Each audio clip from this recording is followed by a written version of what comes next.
Coming up on today's episode of the Airtribe Podcast. Very recently, I visited a website. They offer a full stack course for about some 9, 10, 11 months. That course teaches you Java, Python, React, and Flutter, I guess, and some other app development. One of these things were optional. And again, the course was pitched to people who are not from tech background. And the course price was somewhere in the range of 2.53 lakhs rupees. This is total scam. It is outright scam, I would say.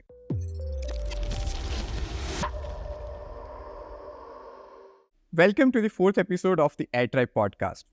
In today's episode, we're going to talk about why people hate edtechs. So, Dhaval, what are we discussing today?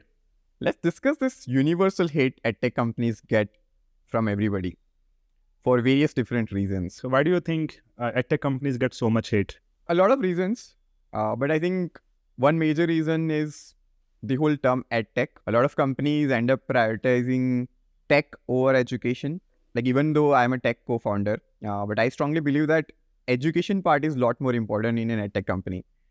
Tech should be the enabler, but a lot of edtechs just focus on creating superior tech and they compromise on the education quality altogether. I think that's one major reason, but obviously there are a few others I want to talk about. But do you want to share anything else? Before I go there, I wanted to, I'm curious now.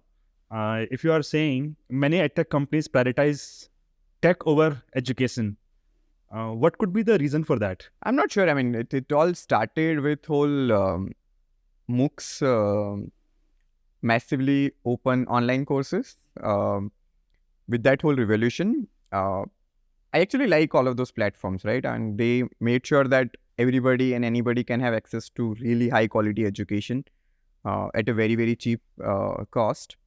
But then what followed after that, people wanted to scale education.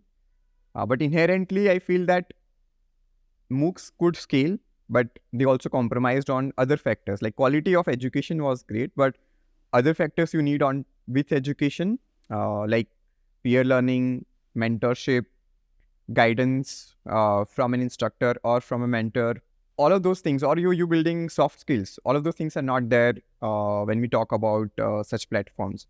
So it again, I'm not sure, it probably the kind of funding they receive or the VCs behind them, there'll be a lot of pressure for them to grow at all cost. And that would have compromised the education part for sure, because that would have been the easiest thing to compromise on. Why you said they were able to give quality education, but not probably giving a great experience in terms of mentorship or peer learning and all that. In my view, great education must include all of these. Yeah. So I think I should correct myself then. And it's not great education. I would say it's great content. So they were able to generate really high quality content out there from like somebody who is in USA, who is that one person who knows about something about machine learning, and I get to learn from him. It might not be possible for me to go to USA and then learn from him, but because of that MOOC system available and the multiple platforms are there, because of that I get the access to that content. So yeah, I mean, it's not the education part, but more on the content side. Got it. So one of those platforms is Coursera, and Coursera is a very, very good platform for high quality education. Very interestingly, it was called mlclass.org before before the name was even given. And it was 2012. I was still in college, and Andrew Ng, one of the professors at Stanford, he did this experiment. What if he opened up the class to people outside of Stanford? Would people be interested? And thousands of people actually showed interest. I was one of them. And they took the class. A small percent of them actually completed the class, and they started working on projects, and they started putting their code on GitHub and elsewhere. It gave him the signal that something like this might work. It led to even more professors and subject matter experts at top universities from Stanford, MIT, Princeton, putting very high quality programs on the internet. But like you said, the quality here was more on the content side, not necessarily on things that really matters in offline classroom, which is engagement, which is attention to the students, that collaboration that happens when people come together, work in projects together, and build interpersonal skills. All those things were missing. Also, I guess the hate towards these platforms is still minimal, I would say. But the kind of hate we see specifically for Indian startups, I don't want to name them right now, but we see a huge discomfort in the audience, or they just don't like talking about them, or they just believe that these guys are scamming people left, right, and center. There are various reasons. Let's talk about them. Very interesting. What could be the difference then? Initially, you said Edtech universally gets a lot of hate. Now you are saying it's a lot more pronounced in the case of Indian startups. Does it have something to do with the way some companies operate here, or is it related to the overall psychology of the country itself? How we respond to massive success stories? Because in my view, nobody cared about EdTech until 2020. In 2020, when the COVID pandemic started, EdTech companies which were building behind the scenes, hardly getting any attention from the investors, they started raising hundreds of millions of dollars. And they grew faster than every other industry during that period. There was a huge bet. Everyone thought the future of education is going to be fully online. And I think many companies benefited from that, or everyone joined the bandwagon. As it turns out, everyone was over-optimistic about the change in behavior of students learning online. They thought it was going to be long-term, but most people went back to offline education after the pandemic got over. I think it was maybe a time for a lot of people to say things about EdTech, because it was growing really, really fast, and then it stopped growing. And people started attributing, the fall to multiple reasons, not just the change in user behavior, which is much harder to understand and much harder to, build solutions around. But I guess there was some hate even before pandemic started. We had companies in India, and there was a lot of bad mouthing about those companies. Why do you think so? And the primary reason is a lot of mis-selling happening at that company. They overpromise and underdeliver. Multiple reasons again behind that, like probably the salesperson who is there, he's under immense pressure. He's doing whatever it takes to sell that particular course or module or whatever it is. Obviously, if that's not being delivered via the course, via the EdTech company, the person who bought the course, they're not going to be happy about it, right? So that's one major reason. Second thing is this whole, your customer and the person who you are selling it to, those two are different personas here. You're selling it to parents, but your actual customer is, if you talk about K-12 and kids education, your customer is a kid, but you're selling it to parents. Now, this is where things become very, very tricky, right?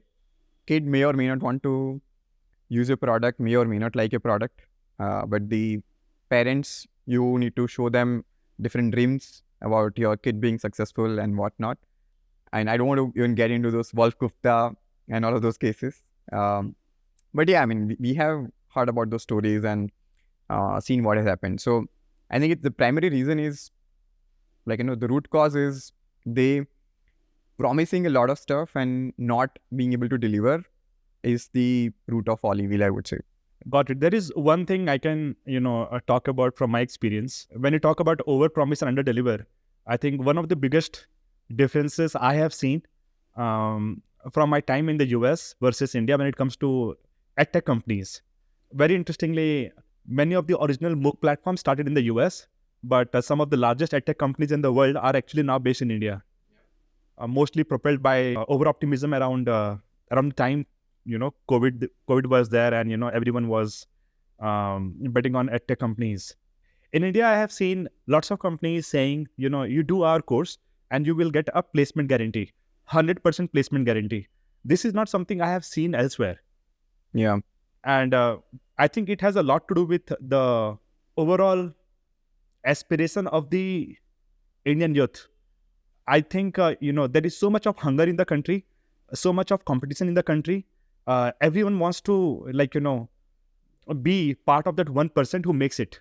Like they say in sales, either you sell hope or you sell fear. And I think many companies took the path of selling fear instead of hope. Both works in some cases, but lots of people joined these programs because they were afraid. If they don't join, they don't upskill themselves. I think lots of people were promised job guarantee programs. Unlike top universities, whether in India or elsewhere in the world, these programs didn't have such high selection criteria. So anyone could join, either they had the money or their parents had the money or banks had the money to give them EMI options and loans. All these people joined the programs somehow because they wanted job guarantees. It's next to impossible guarantee a job, particularly in such a tight job market. And I think lots of people who went to the experience, they started bad-mouthing the industry and their experience. And the word of mouth eventually became quite negative, particularly around job guarantee programs. And I guess it's not just because of the current economic situation. Even without that, I don't even see any good IIT IIMs giving, they do share their stats that, okay, there was 100% placement. But when you take an admission, they definitely not guarantee you that once you are enrolled in a program, you'll get 100%, you'll get the job 100% for sure. They don't do that.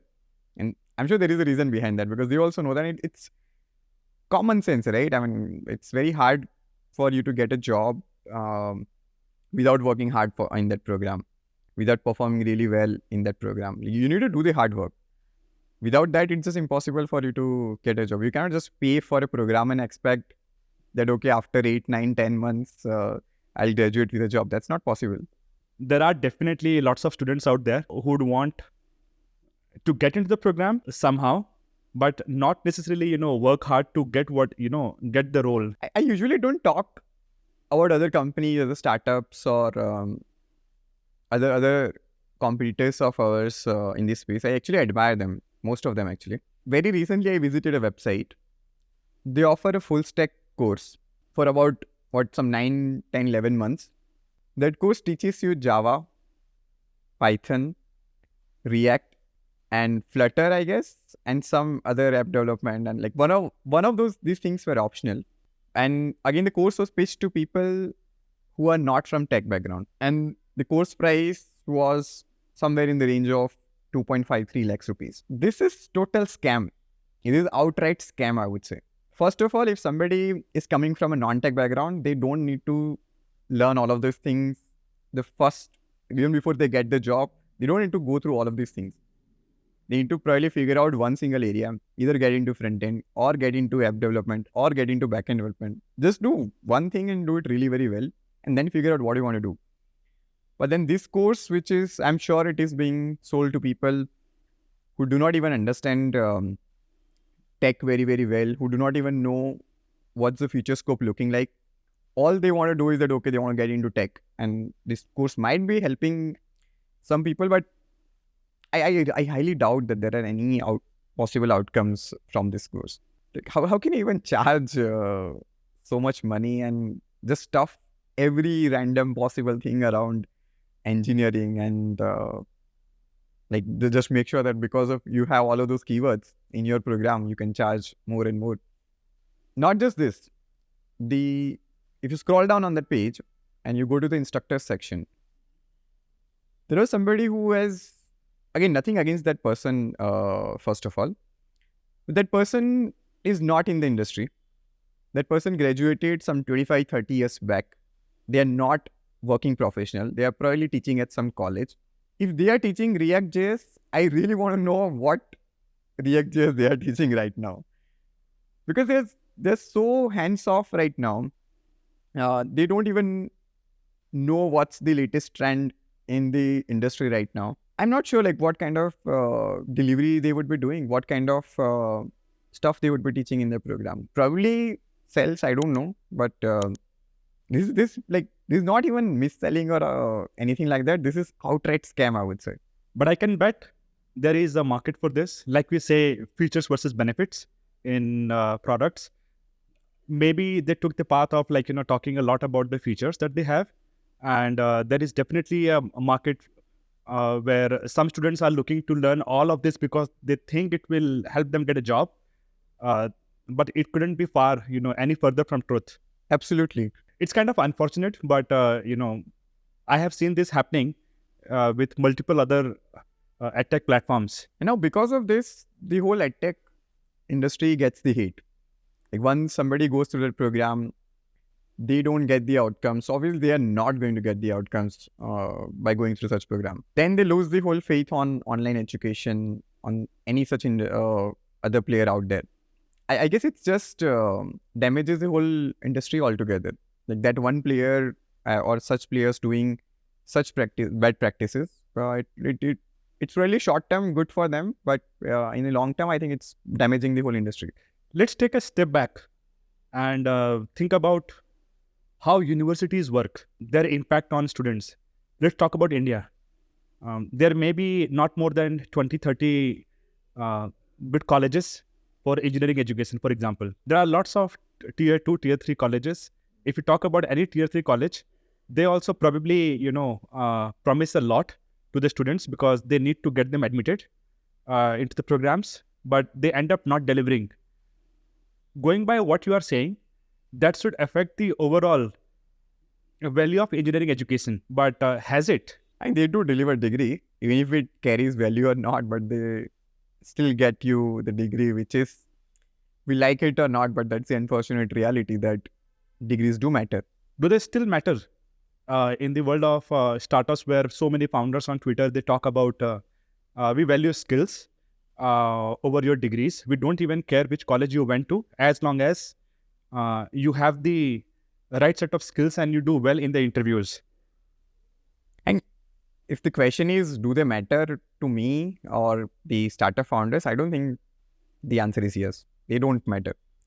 But it's just that, like, if you talk about when you're taking the admission in any such college, you're definitely not thinking about a startup founder who will give you a job. Yeah. It's your parents who are deciding for you, and they definitely do not know what's happening in the industry right now. They're definitely far away from what are the expectations companies will have. So there, I think there's a lot of influence from the parent side. And second thing is, I still feel that the whole college experience is valuable. As long as you graduate from a good college, I still don't value the degree as such, but the college experience is still valuable. I would not say that any tech startup should go ahead and just replace BTech education out there, and they can easily do that. The whole offline experience, what you do get to learn, for an example, in a hostel, on top of the core curriculum, you get to learn a lot of new things. On top of the core curriculum, you get to network. Those things are there, available in, like, all good colleges will provide you with that. But any college, tier 2, 3 colleges, I don't think you get any of this. So you talked about the benefits of offline education, like, they get to build a lot more skills, not just the core curriculum that they go through. Yeah. I think when I was in college, I saw lots of people participating in college fests. There were, lots of college clubs where they could join to build specific skills in machine learning, AI, or robotics, or, if they wanted to experiment with building a car, for that matter, from scratch. There were also, different clubs for dance, music, and all these extracurricular activities. I think all of that helps people, helps the students to build a whole personality and discover their interests, and also become a little more multifaceted, which definitely helps during the interviews. Nobody wants to hire someone without perspectives. And not just interviews, I would say. It helps in life. That's true. Yeah. You talked about a teacher teaching React.js, but has 20-30 years of experience and probably not exposed to what is going on at the cutting edge of technology at this point of time. React.js is still relatively new. I think you would expect someone with recent experience in the industry to teach it. Yeah. But when I think about college education, there also, you learn from professors who have been teaching for 20-30 years, and many of them are not exposed to what's happening in the industry. One more thing about education is that it's not just content download from the instructor to the learner, right? So I was taking another story. I was taking an interview of a lady for one of the roles we had open. And she told me that on their platform, again, she was working in another Edtech company. They don't allow people to unmute in the live session. Live sessions were happening on Zoom. So it was just a one-way delivery from the instructor, or they would call a trainer to the learners. And I was thinking, what's the point of anybody joining a live session like that if it is going to be a one-way delivery? You would rather watch a YouTube video which is very, very well shot, which is there's somebody who has actually prepared content for those 5, 10, 20, 30 minutes of content, which is very, very well prepared. You would rather watch that than join a session where it's like a Netflix mode. You just watch and try to understand whatever you can. But the problem is that education is not just about content download. It's also about mentoring. It's also about inspiring people. It's also about giving them a safe space where they can open up, they can be vulnerable. But I think all of these edtechs, again, I'm guessing the reason behind that is scale.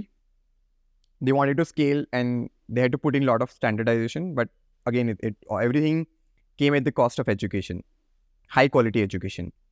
And now I think, and because of that, the outcomes are not great. And the kind of quality of people who graduate from the program, I think they're also, I don't think the quality will be that great. So like you said, there is definitely some tension between scale and quality. And I think a lot of companies in this space, they over-optimized for scale and not enough for quality. And I think it also has a lot to do with who gets to raise funding. It's a different tangent to talk about, but I still wanted to bring it up because it's very important to our conversation today, which is tech companies get a lot higher valuation than traditional companies. And I think everyone wanted to raise capital to grow faster. And that pitch around tech, the pitch around scalability was very, very important. Probably what affected the quality on some of these platforms. Having said that, I think there is good news. I have seen and I am surprised by what I would call the third generation of edtech companies in India. They are all around communities. They are all around mentorship, where the focus is on increasing participation from instructors, mentors, learners in these programs. The focus is on driving dialogue as part of the live sessions instead of content delivery and download. There are many such platforms. Airtribe is just one of them. We are not the only one doing it. That's good news for the learners. The more options they have in the market, the better quality we will be able to deliver eventually, because competition definitely drives better quality. Absolutely. Yeah. I think these platforms do look class apart than the traditional edtech companies out there in the market. And if I were to name them, like, let's say, if we talk about GrowthX, if we talk about 10K designers, if we talk about Stoa, all of these programs look class apart than the other edtech players, other giant edtech players out there in the market. Even their websites look very different. Yeah. People say the same thing about our website. But it's very interesting if you go to the websites of any of these players that we, just named. They look a lot more focused on people, communities, driving conversations, and they all talk about outcomes, but they never undervalue the effort and the time it takes for a learner to reach the outcomes.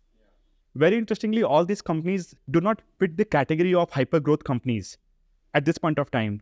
But my belief is this is probably the right approach. All of them are building the fundamental building blocks of the next generation of edtech companies. And once they hit the inflection point, I think all of them will start growing rapidly from there. Yeah. And the parallels for that would be how communities like Reddit and Quora grew. They started small. They took years to reach critical mass before they started exploding in popularity. Both of us had very short stint at Unacademy, I guess 6 and 9 months respectively. Let's talk about Unacademy. What are your views on Unacademy going offline? That's a tough one, but I will try. Unacademy going offline at this scale is a clear indicator students loved offline learning. I think everyone in the ecosystem overblew the impact of COVID and how students are going to learn in the future. As it turns out, Unacademy saw all these offline players like Akash Institute and others doing so much better than them post-COVID. And I think they had a decision to make. Either continue the same journey with their core test prep product and keep losing subscribers, or take the hard decision and do what they never wanted to do. Yeah. I think the whole company started because they wanted to bring offline coaching online. Yeah. I actually applaud the bold move that they took by going all in on offline, because that's exactly what they originally wanted to disrupt. Yeah. But when it comes to startups and success of startups long term, either you disrupt or you get disrupted. And to survive in the face of most of their other products not working out, they had to ensure that their core test prep product continues to do well. And the only legit path I guess they had going forward was to open these offline centers back to back. And based on what I know, I think that business is doing really well now. And because of which, they might be able to figure out other products, other sustainable business models, in the near future. But it says something really, really big about how the edtech in India has evolved. One important thing to understand here is much of the disruption in edtech post-COVID has been in kids education or K-12 or test prep. But when it comes to professional upskilling courses, which platforms like Upgrad and others focus on, including Airtribe, we haven't seen much impact. Yeah. I think the reversal of COVID hasn't impacted much. Only the one thing which we do feel is time. Earlier, people had a lot of time. They were not going to office, and we had the flexibility of scheduling sessions at multiple different times. Now, I think we are losing that flexibility. But overall, yeah, I mean, on the business side, it's just growing. And there is solid reason behind that, right? It's very easy to get a good English teacher in your locality. It's very easy to get a good maths teacher in your locality, but I don't think it's that easy to get a good Node.js, React, or a database expert in your locality. And the kind of audience we are talking about here, which is maybe they are working professionals, I don't think they even want to go to an offline coaching center anymore and want to learn from somebody who is not the best in the industry right now. These people definitely want to learn from an expert. They would definitely want to learn from somebody who is day in, day out practicing these skills. I would not want to discard the offline education setup as well, though. Like Masters Union is a very solid example, right? And they are getting the best industry experts out there from various different places, flying into their facility and driving those programs. And I think that program is, the co-program is getting really good feedback from the industry, from the learners, and they're also able to drive very solid outcomes. Yeah. One more reason EdTech gets a lot of it is also because people think that education has to be free, similar to what they believe for healthcare as well, I guess, where they feel that healthcare, education and everything is a basic necessity and it has to be free. What are your views on that? I don't think so. Why? Because it pays the bills for all of us. That's true. But on a serious note, I remember the origin story of Google when Larry Page wrote, one of his biggest learnings in life was, to drive impact, you have to be self-sustainable. And I have long believed, if we really want to drive impact at scale, we have to find a business model that actually pays the bills so that everyone has enough time and motivation to drive impact. And I'm talking at the company level. But when you think from learners' point of view, I very strongly believe they have to have skin in the game. Just like when they go for good college, in India, people end up paying 6 to 10 lakhs for a good BTech education. But when it comes to US, people end up paying hundreds of thousands of dollars. They put skin in the game and they work hard with the hope that they will get an outcome. And most people end up getting an outcome if they go to good college and they work hard. The same has to be applicable in online education. That's what I believe. Having said that, I also believe for people like us who come with a tech background and want to create impact with Edtech, I think it's important for us to also understand that we have a strong responsibility to figure out ways to make it more accessible and more affordable. And not just for learners, right? Even for our instructors and mentors, if you're paying them, which is something we can only do if we are charging our learners. If you're paying our instructors and mentors, we can also keep them accountable. We can control the quality of the education. They'll also be motivated enough to deliver their best. And it makes sense because the time of these mentors and instructors who are, industry practitioners and who are paid really well in their full-time jobs, they have to be rewarded for their time and effort on these platforms. Otherwise, what incentive would they have apart from giving back to the community, to keep coming back for these courses? It sounds nice to, hear many people are willing to give back to the community. But I think at the end of the day, everyone values their time. Yeah, true. One more reason there is a lot of hate about EdTech is because people think that there is not much innovation here. They feel that whatever was working in offline, they just moved it to online setup and they try to scale it with the help of technology. But I guess there is also a problem with our education system. The current education system is fucked up. It is designed to produce obedient workers, but it is not designed to produce critical thinkers. The whole system around grading, test, and everything, it doesn't really test the knowledge. It probably tests the memory part. And I don't think that's a good way of judging anybody. But that's how the whole education system is designed. And edtechs, not all, but most of the edtechs are not trying to redefine that. They are just trying to build so that, okay, you can get good grades. They are just trying to optimize for that. And they are not trying to rethink the whole education part. And that's also where I feel that there is a lot of it coming in for online education. That because they have the technological power, they could probably just think the education from grounds up and rethink the whole new model. But that's definitely not happening right now. It will be much, much harder to think from the ground up. And part of the reason for that is most edtech companies are started by people in tech, not by people in education. Education reformists think very differently. They come out with new ways of learning and teaching. There is a philosophy, there is a framework that they have developed over the years. But that's not how all these edtech companies get started. Their strength is technology, not understanding the nitty-gritty of how people really learn. And doing that is the harder part. That's why I think some of my favorite edtech companies around the world, I can talk about one example here, by the way. Have you heard of this interesting startup in the US called Synthesis? Yeah, I was following them on Twitter. They were making a lot of noise on Twitter, I think during the pandemic. But the core idea is very fascinating. It talks about getting lots of, kids to participate in games designed to build their critical skills, build their collaboration skills.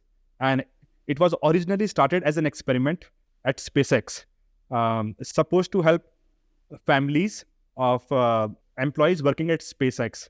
They recently opened up to the wider world. So I do think there are some companies which took a very different route, like this one, but they tend to grow really slowly in the beginning. And I think education is one of those areas where it takes time to validate your core hypothesis around an innovative approach. And founders and leaders have to be patient. Instead of taking the shortcuts. Because creating impact always takes time. And it's hard. Yeah, anything worth doing is hard. And with that, we come to the end of this episode. I hope you enjoyed. We'll see you in the next one.